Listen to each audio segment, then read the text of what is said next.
Federal judge has dismissed Exxon's efforts to block a climate change investigation into that company because it's trying to determine the extent of Exxon's climate cover-up. So Exxon has been covering things up, we know, for an awful long time. We know that scientists have come out and said that they were talking about climate change is 20 years ago, where they're saying we're concerned about climate change, we think this is a problem. This is their in-house scientist saying this. As a matter of fact, I don't remember exactly the number of articles, but it was well into the hundreds of articles or investigation pieces that were done internally by the company. They did studies internally by the company, and they found that that less than 11% of those studies, the information from those studies, actually made it out to the public.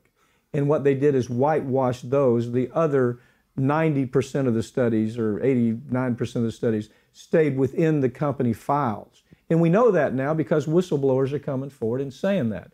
So here you have a company, Exxon, saying, gee, we're a victim.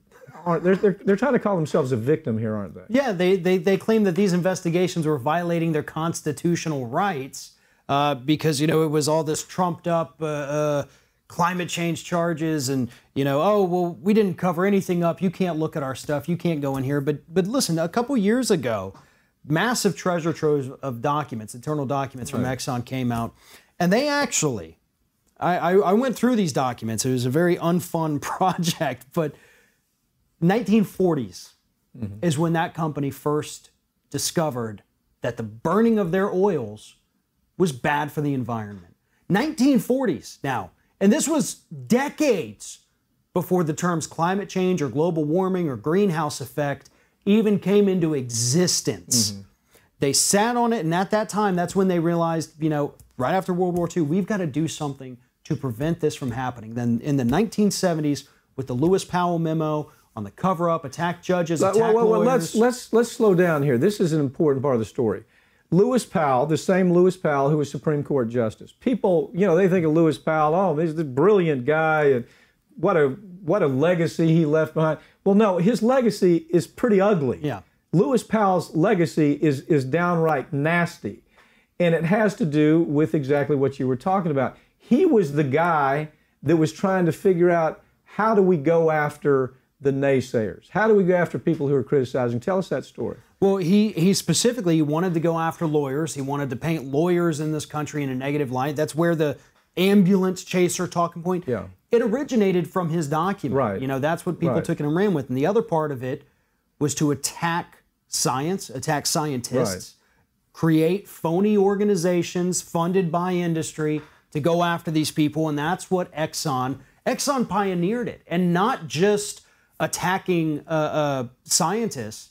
They went out of their way to pay scientists, offering these huge sums of money, $10,000, $15,000. To write fantasy stories. If you were willing to come out and write a story saying that climate change isn't real. Well, so I think what's interesting about this, Lewis Powell. If you ask Lewis Powell, oh, you're going to hear people, oh, he's a brilliant jurist. No, he was a thug. Lewis Powell was a thug.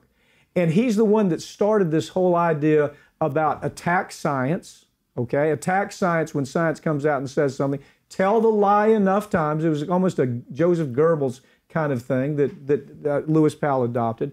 And Lewis Powell then said, there's always somebody in the United States we can find who will write something that's good for us if we pay enough money. Go after the advocacy groups, the people who are out front who are saying, you know, you're killing our children, you're killing our environment. Go after them, not in a nice way, prosecute them if you can. Discredit them if you can. This is Lewis Powell we're talking about, okay? Then what was the other part of it? The other part was, come out with front groups, fantasy front groups, and call the thing that you're talking about something that sounds innocuous, like legislation for a better world. Well, legislation for a better world may mean we want to pollute more streams and get away with it. That was all Lewis Powell. Exxon took that model and put it on steroids, didn't they? They absolutely did, and that's what this investigation is trying to find out. And the worst part here, though, I have to say this about this lawsuit against Exxon. is it's not because they destroyed the planet. It's because the climate cover-up could eventually hurt the financial status of their shareholders. So in spite of the fact that they've destroyed the planet for future generations, that doesn't matter. What matters is that you hurt the pocketbooks of already wealthy people, and that's why this started. Now, it's going to be great to get this information. Hopefully something good comes out of it. Well, understand, these are attorney generals in these states. You understand? These are attorney generals who are asking for this information. And so Exxon has been blocking them, and then finally this New York Manhattan judge says, what? What are you talking about? They can't get the information because it violates your constitutional right to commit a crime. If you read it, that's what they're saying. We have a constitutional right to cover up what we want to cover up so we can make money. If you really drill down to their argument, and this judge looks at it and said, are you freaking crazy? And so what ends up happening is now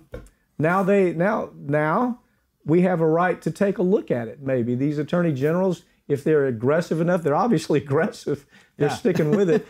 And so now I'm just wondering what ends up happening sometimes with attorney generals, and I'm not saying it's going to happen here, but attorney generals are moving through. Attorney generals are moving up to run for governor, they're running for Senate. And so sometimes meaningful, sustained change doesn't take place there. What has to happen is some of these children's lawsuits that are taking place.